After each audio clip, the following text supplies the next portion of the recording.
एक गीत 100 अफसाने।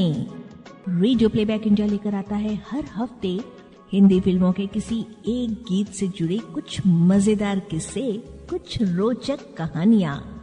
एक गीत 100 अफसाने। Radio playback India. एक गीत 100 अफसाने की एक और कड़ी के साथ हम फिर हाजिर हैं। नमस्कार कबूल करें संज्ञा का।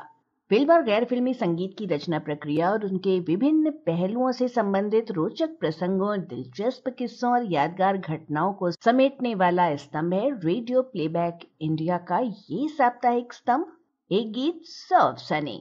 आज के अंक के लिए हमने चुना है वर्ष 1966 की फिल्म सूरज का गीत। तितली उड़ी उड़ जो चली, फूल ने कहा आजा मेरे पास, तितली कहे मैं चली आकाश। शारदा की आवाज, शैलेंद्र के बोल और शंकर जयकिशन का संगीत। कैसे नई गायिका शारदा को मौका मिला अपने पहले गीत के रूप में किसी बड़ी फिल्म में ऐसे हिट गीत को गाने का। तितली, फूल और आकाश के जरिए गीतकार शैलेंद्र किस दर्शन को समझाना चाहते थे, जानिए इस गीत की रिकॉर्डिंग से जुड़ी तमाम बातें स्वयं शारदा के शब्दों में। इस गीत ने फिल्म फेयर में कौन सा नया नियम लागू करवाया, ये सब कुछ आज के इस अंक में।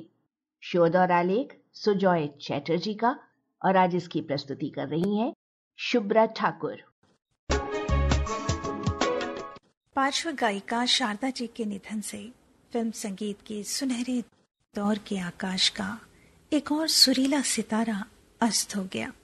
यूं तो शारदा जी 1965 से लेकर 1986 तक फिल्म संगीत जगत में सक्रिय रहीं, लेकिन उनके मशहूर गीतों का दौर 1965 से 1971 तक रहा, जिस दौरान उनके गाए कई गीत शोहरत के शिखर पर पहुंचे और उन्हीं गीतों की वजह से सुनने वालों ने उन्हें याद रखा।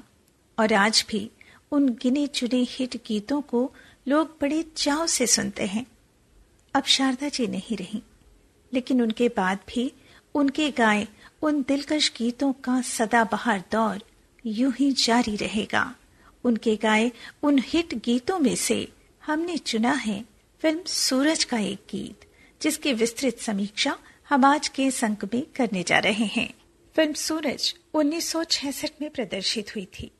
यह फिल्म दक्षिण के निर्माता टी गोविंदराजन और एस कृष्णमूर्ति द्वारा निर्मित फिल्म थी, और इसका निर्देशन भी दक्षिण के ही निर्देशक टी प्रकाश राव ने किया था। राजेंद्र कुमार और वैजयंती माला अभिनीत इस फिल्म में संगीत दिया शंकर जयकिशन ने, गीत लिखे शैलेंद्र और हसरत जयपुरी ने।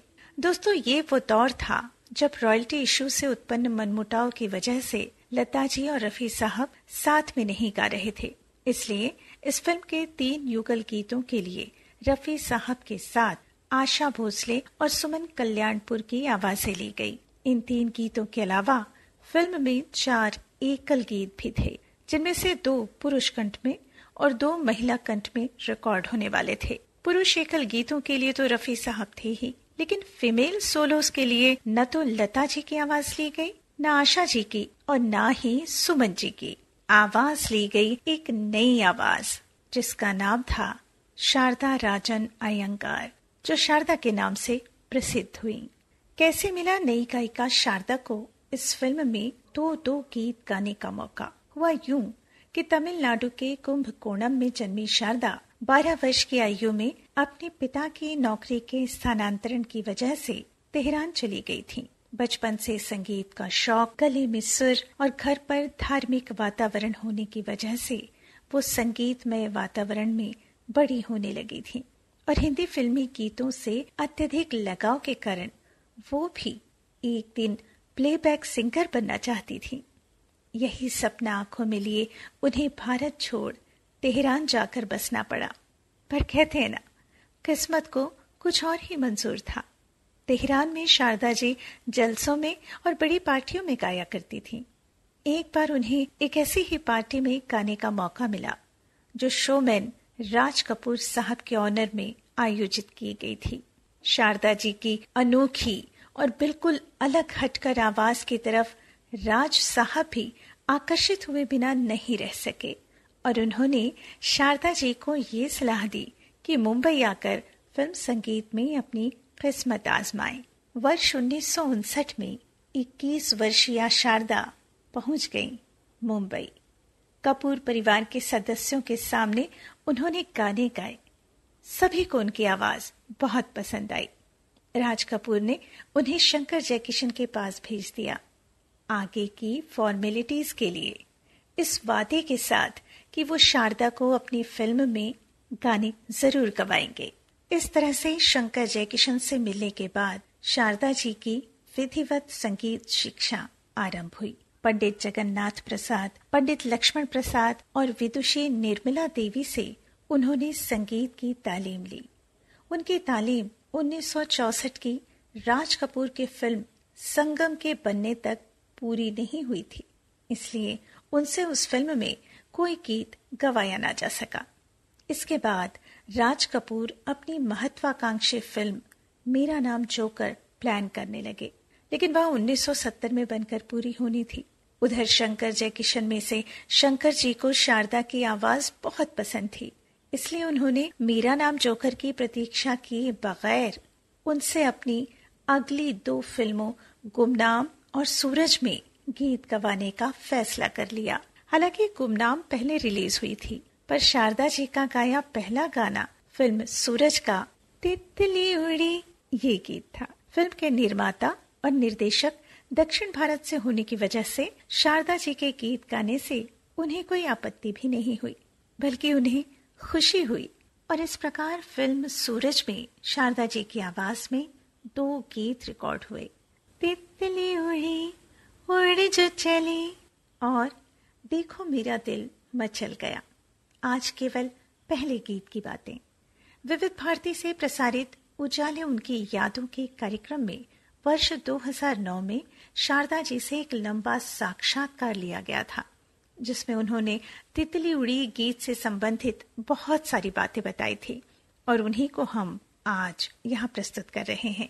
शारदा जी के शब्दों में इस गीत को जनरेशन सॉन्ग भी बोल सकते हैं। इसे लोग आज भी पसंद करते हैं। जब भी मैं प्रोग्राम्स में जाती हूँ तो लोग कहते हैं मेरी बच्ची ने इस गाने पे डांस किया स्कूल में।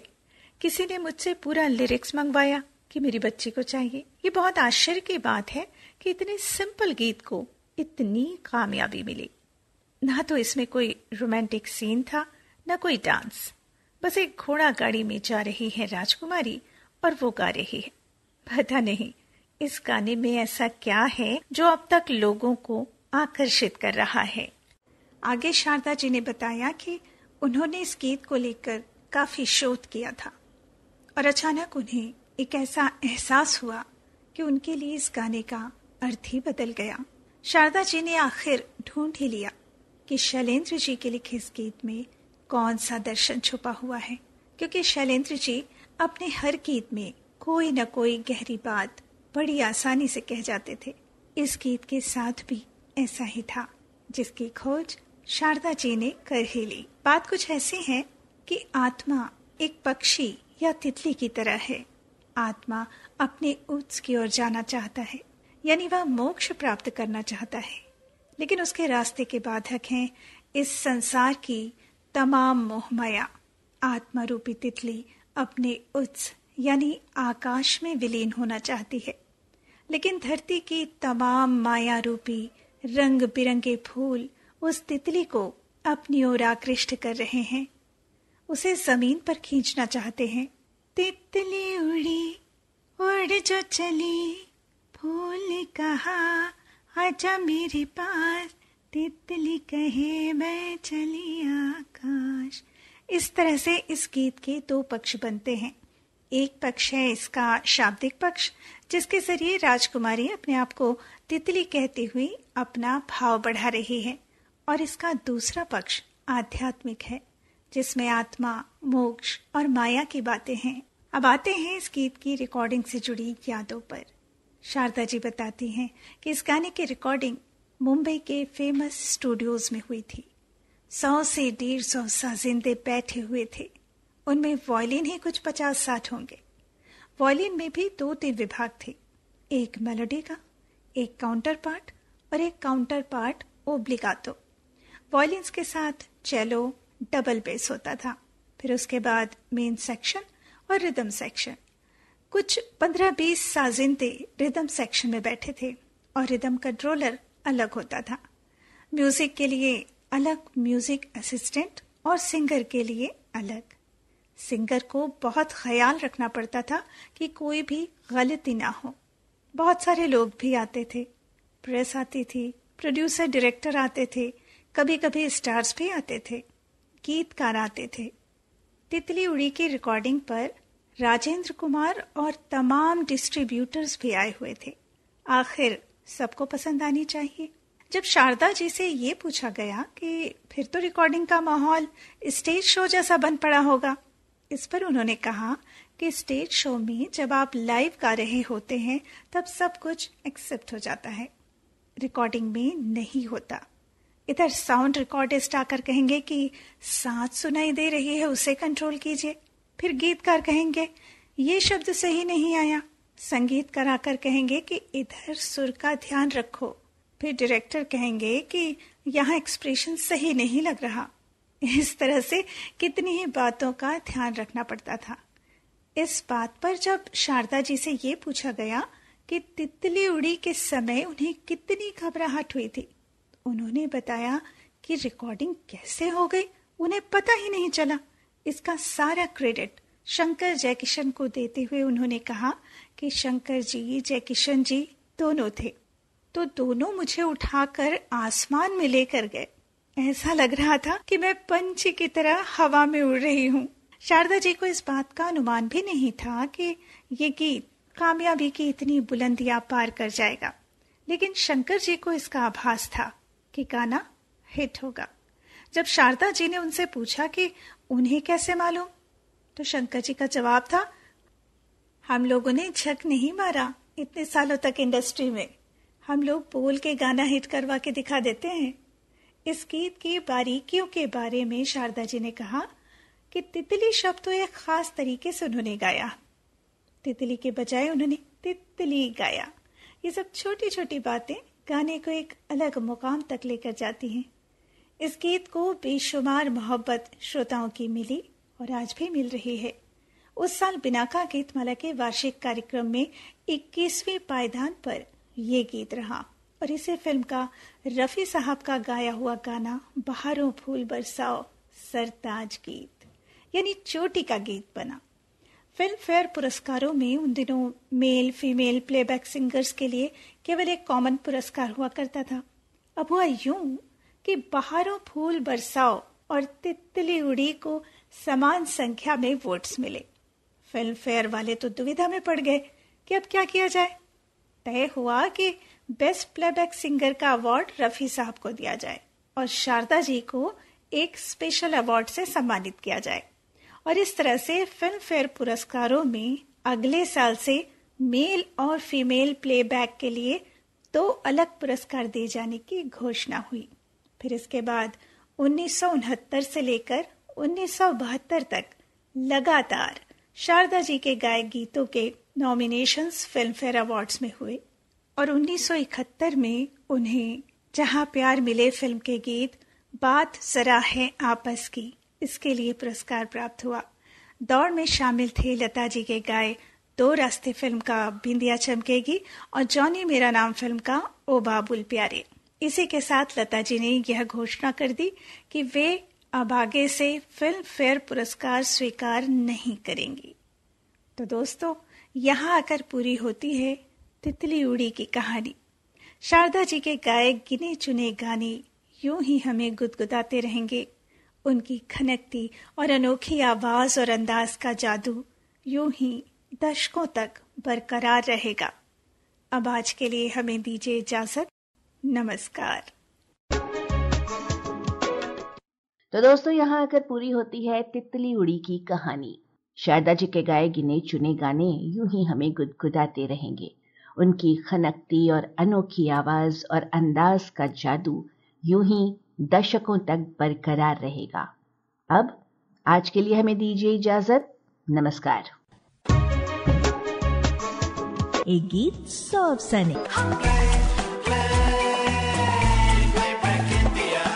Radio playback India.